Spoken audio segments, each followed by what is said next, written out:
Are race frames really that reliable and trustworthy for you to work on your car? In this video, we're about to find out. Let's get it!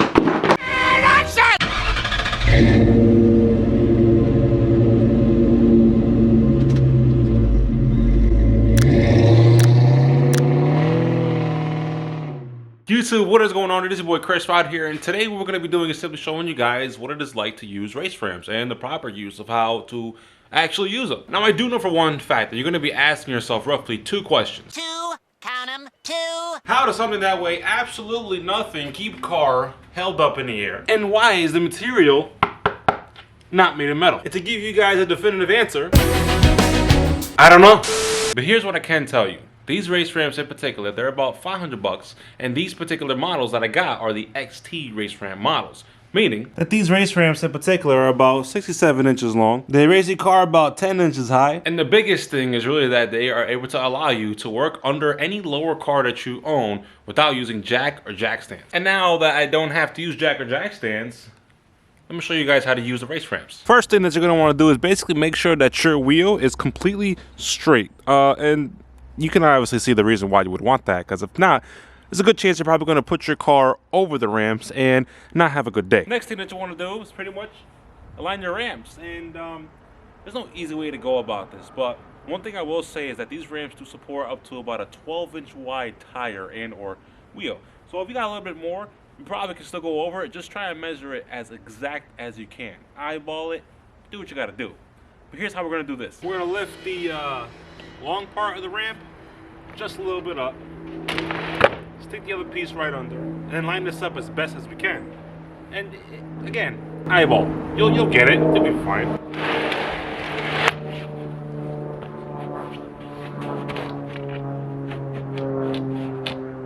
And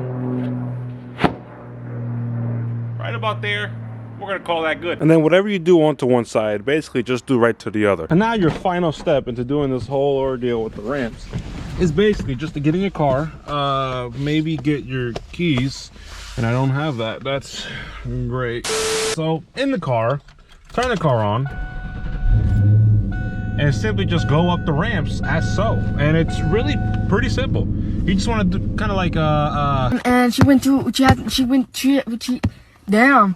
You just kind of want to basically a little bit hold the brake and hold the gas kind of at the same time, just to not completely go too fast over the ramps, but get there just a little bit nicer.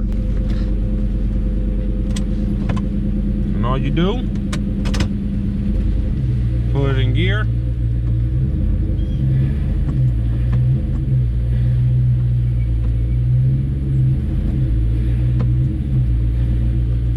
And here we are. Pretty sure I'm at the top of the ramps. So next thing I'm going to do, just to make sure I'm just at the top and I don't want to keep going, I'm going to put the car in neutral, kind of let it slide a little bit, with my foot still in the brake a little bit, slap my e-brake on, put it in park, and now I'm pretty much ready to work on this car. And the last thing that I'm going to tell you guys to do before you even think of working on this car, before doing anything ridiculous, give your car a good push, make sure that's not going to slide, and then take your chuck,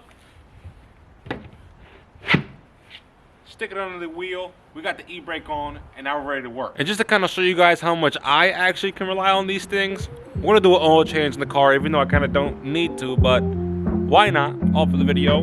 And roughly that takes about 20-30 minutes, so let's get to it.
numbers sum it up to you, roughly about 22 minutes, and that's with a full drain of the oil, putting new oil in, new filter, and guess what?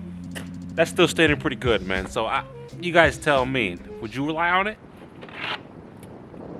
And once you're done changing your oil or doing whatever it is that you're doing with the race ramps or working on your car while you're under it, it's pretty much as simple as turning your car on, reversing out of the ramps, and then you're pretty much done. And I'll just demonstrate that for you guys right now.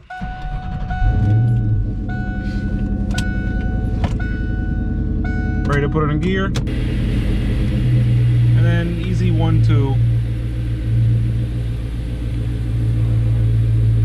Just like so, and that's it. We're officially done with using the race ramps. And there you guys have it. That is the most simplistic way that I can show you how to use these race ramps, or just race ramps / ramps in general. And if I'm being honest with you, in my opinion, they're the best. They're the best for what they are. And it's a lot more sufficient and maybe easier. It's probably the better word. It's a lot easier for me to actually use the ramps compared to taking out jack and jack stands every single time. And if any of you guys are looking for these race ramps in particular, I will put a link down in the description below. Updated pricing will be in the link down below, so go ahead and check it out. And with all that being said, if you guys found this video enjoyable and or helpful in any kind of way, be sure to leave a like. Don't forget, for your boy, be sure to join the clique by simply smashing the subscribe button, and as well as ring that notification bell. Until then, it's my boy Chris Rod, and I see all you beautiful people in the next one. Peace. Te arrebate, pero no la maltrate. No es simplemente una mata. Préndele, cacha y sube para la nube. Deja que ella te arrebate, pero no la maltrate. No es simplemente una mata. Préndele, cacha y sube.